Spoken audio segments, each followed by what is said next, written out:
Hi, my name is Flora and I am here with Professor Catherine Pope, who is Vice President of the Southampton branch of UCU, to talk a little bit about the strike action, what's been going on, and kind of get some more information out to students. So welcome. Thank you. Fab. So my first question is, why are lecturers striking? Okay, so this is quite a complicated area, Yeah. as you know, we've talked about it before.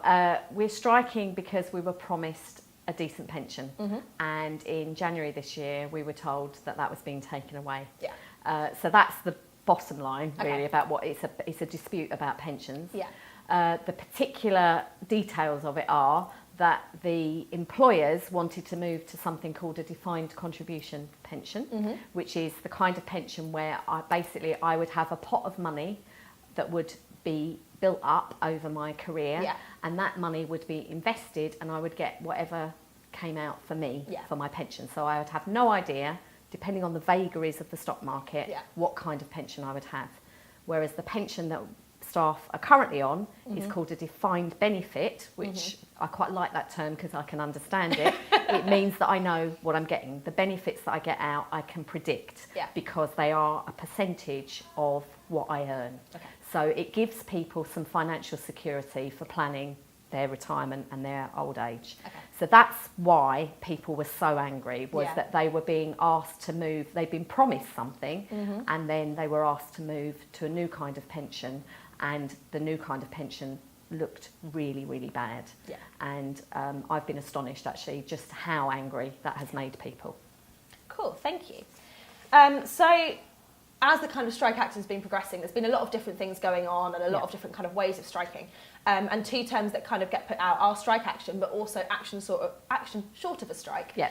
So would you be able to explain a little bit about the difference between Yeah. the two and what that means lecturers would be doing? Yeah, okay. So the strike action has been an escalating model of strike action. So in the past, we've done different kinds of strike action. We've done boycotts of exams and assessments and things like that.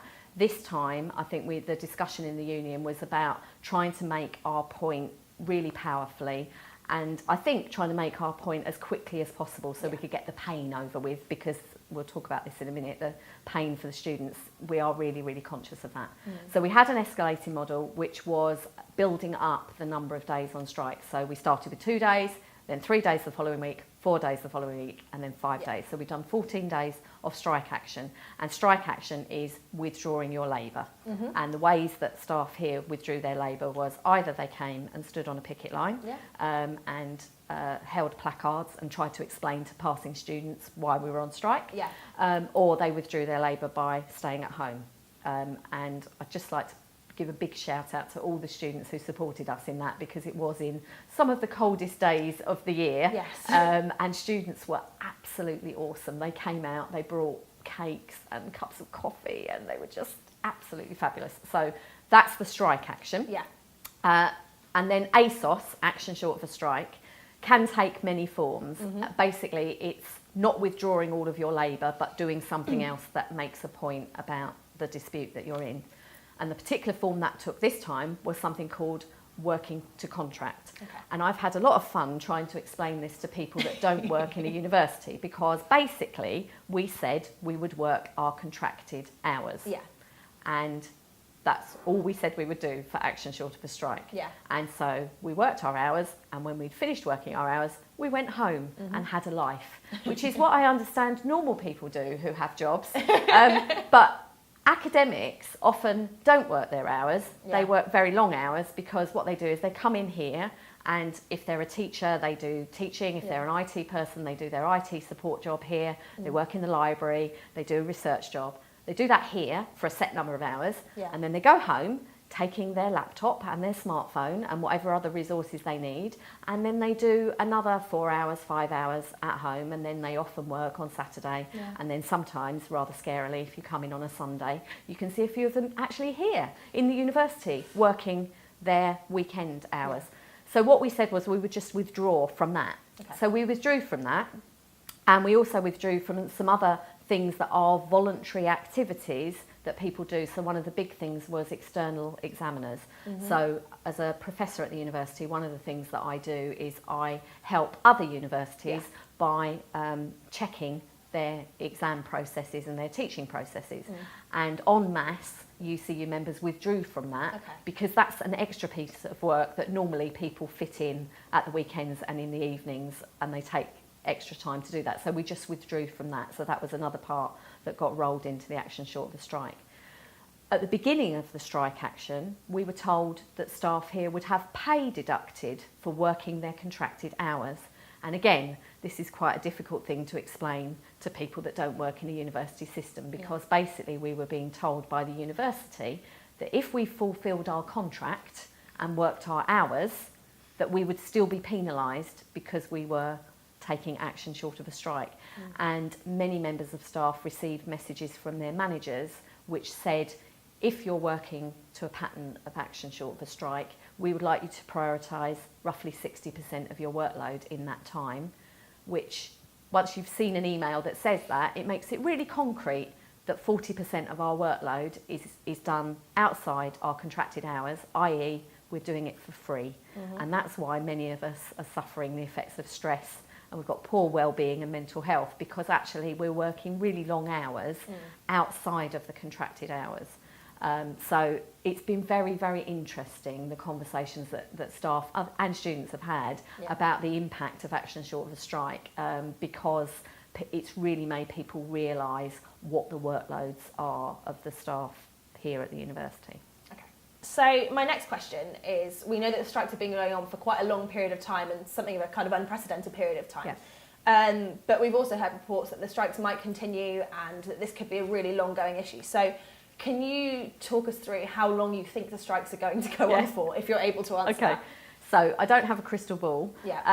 We're currently having an e-consultation through the union, so an e-ballot, on a proposal that UUK have made. So UUK are the organisation that represent all of our employers. So all of the Vice-Chancellors talk to UUK, and UUK negotiate with our union about proposals that they want to make and changes that they want to make.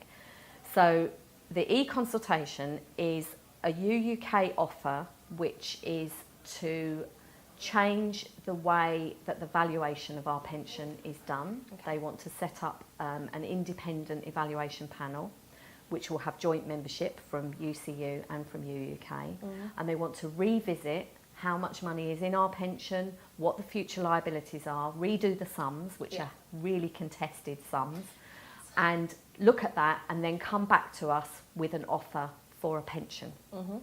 So that's what the proposal is. That's what UCU members across the country are voting on now. The vote closes at 2 on Friday, and I have it on a promise from headquarters that they are going to count the vote and they're going to tell us before close of play on Friday where we are at. If members across the country accept those UUK proposals, then we will suspend the strike action. So that's where we will be if everybody is happy to accept those proposals. That's not a pension deal, so we still don't have the thing that we went on strike for, which was a decent pension. But we might say yes to that. If we say no, the decision is that the strike continues, and the strike action here is planned for the week beginning the 16th of April for the whole week, and then there are some further dates after the 23rd of May running into June. Those dates have been notified to the university, so they know that is coming, and it all hinges on this vote. And I'm not, because of Brexit and Trump and various other things, I'm not even going to get into the attempting to predict it. You know, because I think there's a continuum of views. There's a lack of trust in UUK, and so although some readings of the proposals you think, that's reasonable, I'm happy to accept that. Other readings of the proposals are, well, these people have, you know, not played nice in the past, so we don't trust them anymore, and we don't believe that they mean what they say, so we'd rather reject the proposal. And you will have seen there's been a huge debate about where this takes us. So the strike action will be suspended if there's an accept yes vote. It will be suspended rather than stopped, because until we get a pension, we don't really feel we should stop the action. So the mandate for the strike will remain. So there is a scenario in which we suspend the strike action and then some other development occurs and we say, aha, that's not good. We want to tell our employers once again that we mean business, and we would go on strike again. So obviously from your point of view and from the point of view of the students, I hope we won't be striking next week, because we've been talking to students and we know how frightened they are about that prospect, but that's where we might be. And it's a democratic process exactly the same as you have in SUSU, so we have to go with the majority opinion. So will that majority opinion be nationally? Will it have to be a national vote, so not just for each local branch? So it's a national vote, and we had an EGM yesterday, partly because we were concerned about the timing of all of this, because obviously if we are on strike on Monday, we need to be thinking about picket lines and rallies and all the things that we were, and teach outs and all the things that we were doing during the strike. And we were slightly concerned that if we don't know the result until late afternoon on Friday, telling everybody what's happening on Monday morning might be problematic. But actually what happened at the branch meeting was actually a really gratifying endorsement of the democratic process. Basically the branch said, if the vote nationally is we don't accept these proposals, then we at Southampton will be back out on strike on Monday the 16th. So the branch were very clear. They didn't want us to push back on that or change the plan. They felt it was really important to keep the action going if that was the mandate that the country, the members across the country gave us. Okay, cool, thank you. So this is a national issue. This is affecting universities up and down the country, and it's huge. Like, this is one of the biggest set of strikes I think higher education has ever really seen.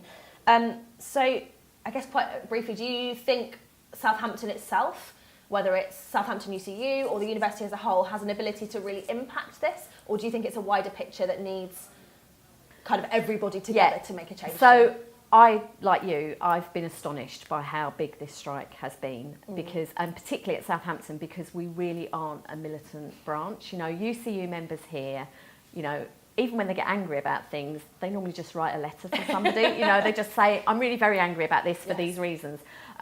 We don't take strike action lightly, and we're really just not a militant kind of branch. So I was astonished by the strength of the strike here. I'll be really honest with you, as Vice President of the branch, every morning I got up and I thought, there won't be any pickets today, especially when it started snowing. I thought, this is the end, and the pickets were out here, and other staff stayed away from work and they withdrew their labour, and it was really solid here. And it was like that across the country. And I think that reinforced us, because we could see, social media, you could see pictures of the other branches taking action. We also saw other universities' vice-chancellors changing their mind, and changing their mind quite radically. So, Cambridge, Royal Holloway, places that had come out at the beginning and said, the pension scheme, it's terrible, everybody's got to take a big cut, we've got to move to defined contribution, reversed their position. And that was astonishing, and it really did feel that the pressure was having an impact. I'm quite disappointed here that the leadership of this university has been less receptive to that kind of rethinking. I think it's rather telling that the Vice-Chancellor here has kind of towed a UK line and supported the position, which is, there's no money, staff have just got to put up with these radical changes to their pension and what is an effective 10 to 40% pay cut. They've just got to take that hit. And I know we've had discussions with SUSU in the past about the position of somebody that's on a very high salary, saying that a group of other staff who aren't on those high salaries taking that kind of cut. It would have been nice for the leadership of this university to come out, but I think nationally we've seen that striking works. All the way through this, we were told that that there was no more room for bargaining. So we were told it had to be 100% defined contribution, and that UUK wouldn't go to ACAS, and then they went to ACAS. We were told that the talks at ACAS would only result in a further discussion of defined contribution, and they came back with an offer, not a very good offer, but an offer of some semblance of defined benefit. And then they said that they wouldn't concede anything else but going into the statutory consultation about changing our pension, and they've put that on hold. So the strike nationally has had an effect, and I think it's been really important that Southampton has stood with our colleagues, and it's been really fantastic that SUSU have also supported us. So, you know, it felt like it was students and staff against the world, which is quite a nice position to be in. Probably to add a little bit to that about what the union's doing. So, as some of you may know, Education Zone, which is the body that decide on the unions or students' unions' stance on strike action, decided to fully support UCU in their strike action. And that stance continues. We continue to support lecturers in their plight to ensure that their pensions are protected. But what has come up that's been quite interesting is that there's been a lot of talk about compensation and students feeling like they're entitled to money back from their tuition fees because of the impact that these have had on kind of their teaching, and in particular for students in their final year, the kind of impact on their overall degree result. And I think the thing I wanted to say is that I am working to try and find a way forward with this. And we'll come on a little in a minute about kind of what UCU think about that. But as a students' union, I'm trying to fight to get the best deal for students. And I know that sounds vague, and I know it sounds very kind of... And we want to support you to get that as well. It sounds very woolly, but it's not going to be quite as simple as 9,000 divided by the number of hours you've missed, and then that's the money that goes straight back into your bank account. It's not going to be like that. So it's about trying to find a way that students are compensated and making sure that that is fair for every single student that's affected, and making sure that it's a good way forward. So I think the thing I wanted to say is that we're working on it, we're doing our best, and hopefully within the next few weeks we'll be able to say a bit more about how we're moving forward with compensation. And it's a discussion I've been having with other student union presidents around the country, because once again, it's not just us going through this. So I'll be really interested to see how this pans out. So to go through my questions in a bit of a weird order, I say that we're only missing one question now. So how do UCU feel about all of this discussion about compensation and kind of that? I think one of the, I'm going to say invigorating things actually about the strike was the opportunity to have some quite deep and searching conversations about where we are in higher education, and to do that with students, actually to have those conversations about marketisation and about fees and loans and the consumer kind of model of education that we're moving into. And I think I'd like to keep those conversations going, because I think those are big political issues that we, students and staff, have to start addressing and putting pressure on the people that are making decisions that I think are negatively impacting on education. So I think these are ongoing conversations that we want to have. So we can't have strike action without hurting somebody, and because we are in the business of education and research, it will hurt education and research in much the same way as if the train drivers go on strike, it hurts the people that want to travel on trains. But it sends a message to the employer that we're serious, that we're very angry, and we want them to listen and change the proposals that they've made. So that's, you know, to reiterate, that's why we've done what we've done. I haven't spoken to a single member of staff who's been on strike who hasn't said how sad they are about the impact on their students. They really care about their students. They are passionate educators, and they want to be in the classroom, in the lecture theatre, in seminars. They want to be marking assessments, you know, surprisingly, even though we moan about marking, because that's what we're here to do. That's what we want to do. We've withdrawn our labour from that, and it has hurt. And if we go on striking, it will hurt even more. Our argument all the way through this is that it's not our job as the members of UCU to mitigate that impact. We absolutely support you in SUSU in arguing that that has to be mitigated in some way, and we throw that back to the people leading the university and tell them that they've got to figure out what to do. We have pushed them, as I know SUSU have, to use the deducted strike money that's come out of our wages to put that into the student hardship fund and put that into the bursaries, and that will be a significant amount of money, and we would like that to be used for the good of students. We don't particularly want it to be going into the, you know, luxury expenses lifestyle of some senior members of staff. We'd like it to go to students. I think on the argument about compensation, I think that actually digs deep into some of the fundamental debates that we're having about higher education. If we have a consumer model of education, which is that you, as a student at this university, are paying for a set number of contact hours and tutorials, and that's all you're paying for, then you would rightly say, I've missed this many hours, I want this much money back. Yeah. My model of education is not that model of education. My model of education is the one that I received, which is that this is an opportunity for you to transform your life with a kind of expert personal trainer who feeds into that process alongside you, but also all of the other resources that go into that. And that will be the library, the IT, the provision of the Students' Union, all of that, but also the world-leading research that feeds into our teaching is part of that infrastructure that enables me to write a new lecture to give based on cutting-edge science and say, you know, this is what you need to know, and it's hot off the press because our researchers here have been doing that work. If we have that model of education, then I think the compensation culture eats into that, because of course many of those things are not costed in a model that says you're just buying some contact hours.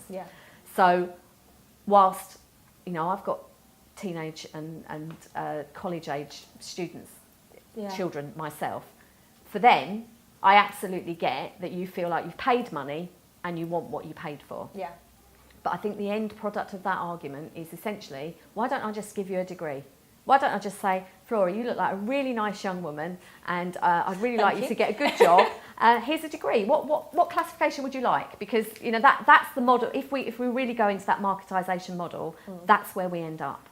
And I think education should be a life-transforming experience. And it should be all of the things that go into that.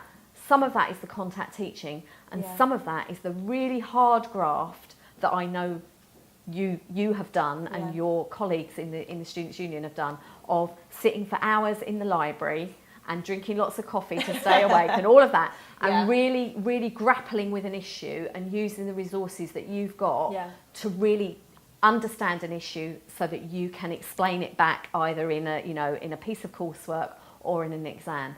And that's the life-changing bit of education, and I think we need to keep this debate going between students and staff about the marketisation of education and what is it we really want, because I think we're doing a disservice if we just buy into the model which some of the senior managers here have got, which is that you are just widgets and I'm just a production line assistant to make you as a widget come out in a particular shape. And I don't like that. It leaves a nasty taste in my mouth. Cool, thank you. That's really interesting to hear. So moving on to our last couple of questions, and maybe something a little bit more light-hearted. The real star of these strikes has been the Dinosaur of Solidarity, who I've been assured is a very lovely dinosaur who doesn't eat people very often. No. But so what is the Dinosaur of Solidarity like to work with? Are they a diva? Do they demand everything under the sun, or are they really humble and down to earth? What you need to understand about the Dinosaur of Solidarity is that she chooses that as a pronoun, she's a collective. Yes. So on different days, she may represent different views, and she also has a very experienced press team. Very adaptable dinosaur. And she's supported by that press team. She has wranglers and handlers, because moving around on campus can present a bit of a health and safety challenge. So she needs support. So I like to kind of think of her a bit like a modern day rock or film star. She has a bit of an entourage. That follow her around. She's there really to get the messages about the strike out in a world that uses social media and visual media particularly, and to use that as a conduit for the key messages about the strike. She's also there as a bit of light-hearted fun. So I think some people recognise a strand of what could be called sarcastic humour in the way that she thinks about the world. She's also got, rather unexpectedly for me, a deep knowledge of paleontology and bits of archaeology. That's fantastic. And she's obviously very well educated, surprisingly. And For a dinosaur. I'd say personally, I've learned a lot about paleontology and dinosaurs in general from being part of this union activity with the dinosaur. So I think she's quite good fun. Good. The only thing is that she is battery operated, so she does need to recharge occasionally. So right now she's having a nice long recharge just in case she needs to get out and about. There are talks that she might go to the UCU Congress this year, so she may be there with the other UCU branches. And there's this thing called the Tolpuddle Martyrs Festival, which is a big trade union festival in the summer, and there are rumours she might make an appearance there. Who knows? I mean, she's an enigma wrapped in a mystery. Fab. So, one final question, and this is kind of, I guess, an opportunity for you to say what you need to say to students across Southampton, is what advice would you give to students that are worried about the future of the strike action, who have been impacted by the strike action? What's the kind of things that you would say to help them get through what has been quite a tough time in their degrees? Okay, so we are on the student side, but obviously if we have to take strike action, we will take strike action. So I'd like to apologise on behalf of the staff here who've taken action for the damage that has been done, and I really do genuinely feel that staff here are sad about the impact. I think they should get angry. I think they should direct that anger at the people that have put us in this mess, and that is our Vice-Chancellor, who could use his very significant voice and power with UUK to do and say things that would change what's happening with our pension. But it's not just our pension. There are a lot of other issues. There's the cuts locally to frontline staff. There's the gender pay gap, which is 21.5% at this university, which is embarrassing to say the least. And then there are a number of other issues about which I think students can rightly feel angry. So I think they should be angry about the strike, and they should be angry about a lot of other issues that are damaging the experience that they should be having. We will work with students to, when we're not on strike, to help them. So if we're not on strike, staff will be doing their best to catch up. We're not going to reschedule lectures because that's what we've said. But obviously, you know, if there are tutorials planned next week and we're not on strike, we will see students in tutorials and lectures, and we will look after students from here on in. But I really do think students need to put pressure on the university to mitigate as far as they are able to, but to put pressure on UUK, to put pressure on the board of USS who decide our pensions, and ultimately to put pressure on the ministers and the people in government that have also helped us get into this mess. And that's where it should be done. And I think for students whose parents are annoyed about this, because as a parent of students, I can also get angry. And I think actually it's an opportunity to have that conversation with parents about what the issues are. And if students don't understand the issues, then come and talk to us. You know, I've said I will come and talk, and other members of the union will come and talk to students. We'll do more of this sort of thing. If that's helpful, we want to explain why we're doing what we're doing, and we want to help students also fight for some of the things that we know make them angry. So we've stood up in the past against loans and against fees. We don't think that's an appropriate way to fund education. We think, you know, that all of the fuss about the loan book, the predicted rise in fees and some of those things, and the fact that we've made it onto the league table as one of the most expensive universities, that's not good. And we'd like to work with you and the students here on those sorts of issues. So let's keep the conversation going and let's work together, because I don't see the students as the enemy. I hope students don't see us as the enemy. I think the enemy is the marketisation of higher education and the damage that is being done by devaluing staff and breaking promises that have been made to staff about their future financial security. Okay, fab, thank you. So it's been really, really interesting. It's been lovely to talk to you, so thank you. Probably the last thing to say is that the union will be holding a Senate meeting on Tuesday afternoon, and we'll make sure the information for all of that is in the description below this video. We really encourage any students to come along to that, because it will be a chance to hear an update on the strikes and where we're moving forward after the ballot closes on Friday. And to continue to hear what the union is doing to support students throughout all of this. But I don't know if you want to say how students could get in touch with UCU if they had any questions after all of this. So we have a Facebook page, we've got the branch Southampton UCU account on Twitter, we've also got the _Dinosaur, so you can reach us in a variety of ways that I know the young people use.